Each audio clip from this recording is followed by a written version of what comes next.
wanted to just talk about like the state of the market right now, what's going on in your world as a realtor, and what's going on in my world as a mortgage professional. And so first, I guess you can, introduce yourself for all the people who don't know who you are.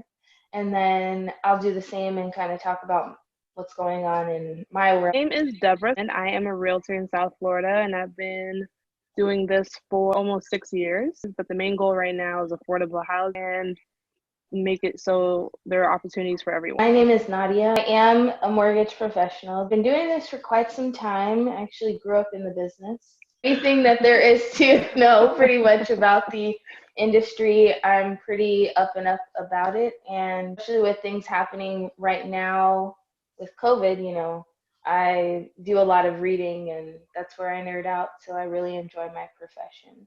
And yes, we did meet at a really cool home buyer event. So. This is kind of what this is, since we can't actually see you guys. Exactly. Actually like what we do, okay? Yeah. I've been curious. I know you do both the buyer and seller side.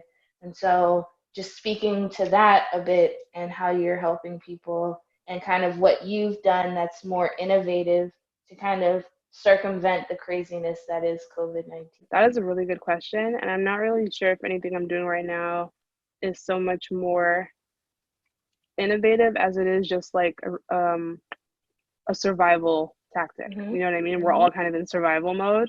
So I don't know if I'm doing anything differently from any other realtor right now that's trying to, keep things as normal as possible. But I mean, for the listing that I have right now, we are still doing, virtual showings, still trying to just kind of keep things moving along. The sellers are really cooperative. They're still allowing showings. Obviously, they want you to wear your face mask and gloves, and they might even spray you down with Lysol at the door. But, this is where we're at right now. And people actually still want to see properties. I'm still getting lead requests all day long from all different sources. And the amount of people that are looking for properties, they may not actually want to see properties right now, but they are looking. I haven't had to really interact with anyone, even though I really actually miss that.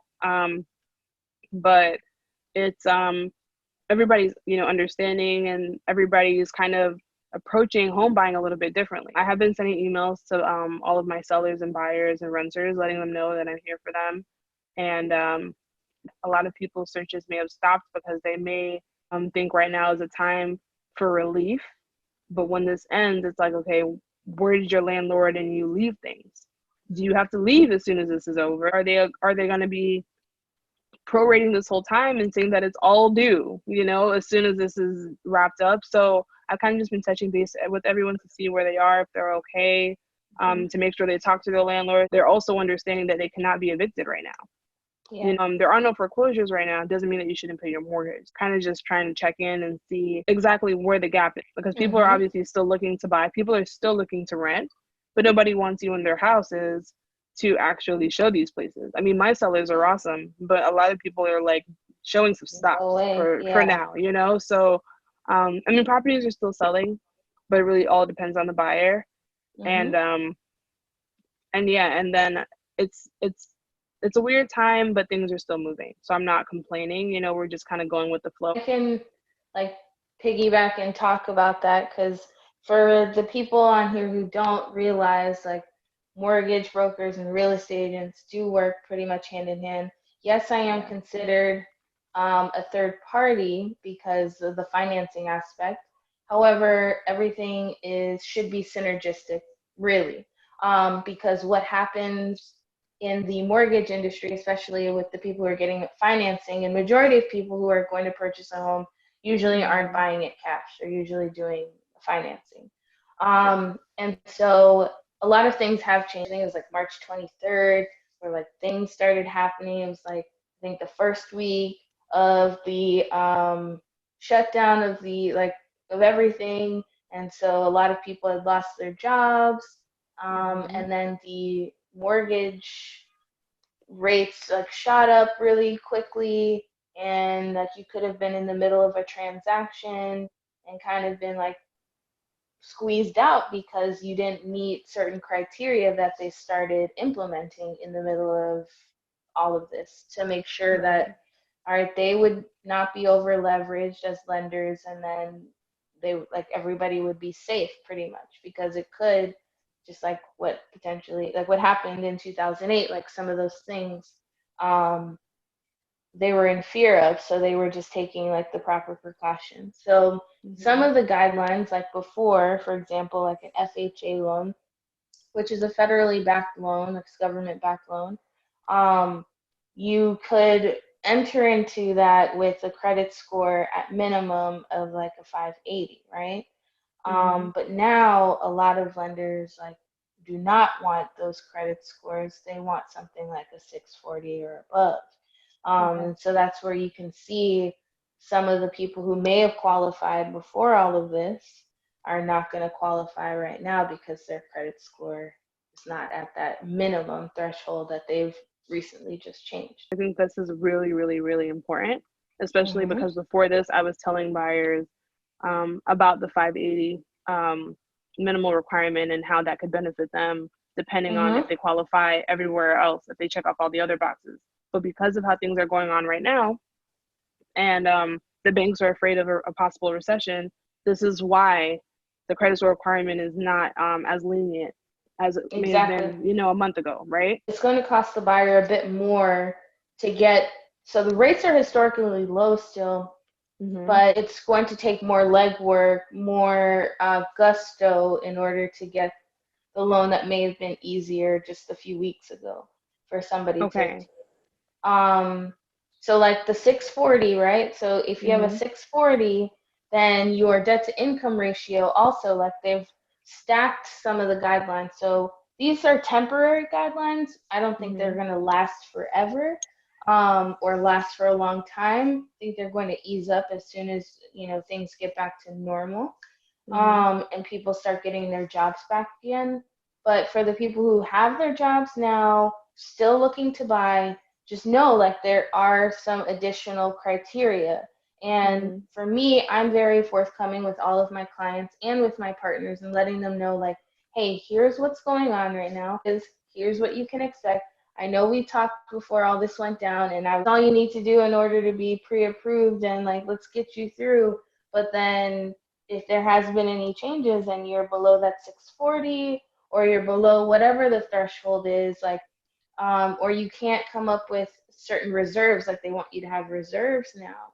Okay. If you can't come up with those things, then it kind of, takes you out of the swing of purchasing the home like right then and there. With everything that's going on right now, how much longer on average are you personally seeing as far as closing? Because a lot of the people are working from home and, Right. they don't have all of their typical stuff, but they're doing their best. Mm-hmm. I'd say it's not more than it would probably be still in the 30-day period, Okay. just as long as people are still up on their work. Like the biggest thing that I've seen, which I said was the guideline changes, but also, a lot of people did lose their jobs. So then um, a lot of my partners have to understand, are they still working? Are people still working? And so they Right. have to do a lot of verification of employment even at the funding of the loan. So before, it never always used to happen like that. It used to be like, okay, we verified the employment, it's valid for a certain amount of days, and we'll check Mm-hmm. back like maybe right before closing. Now they call like during closing, after closing. You can understand why they want somebody to have Right. the ability to repay. As I said, a lot of people had lost their jobs. Mm-hmm. Um, and in the media, people have been talking about, especially under the CARES Act, like the forbearance option for people who have mortgages. Um, yes, you do have the option to uh, decide if you want to have a forbearance on your mortgage loan.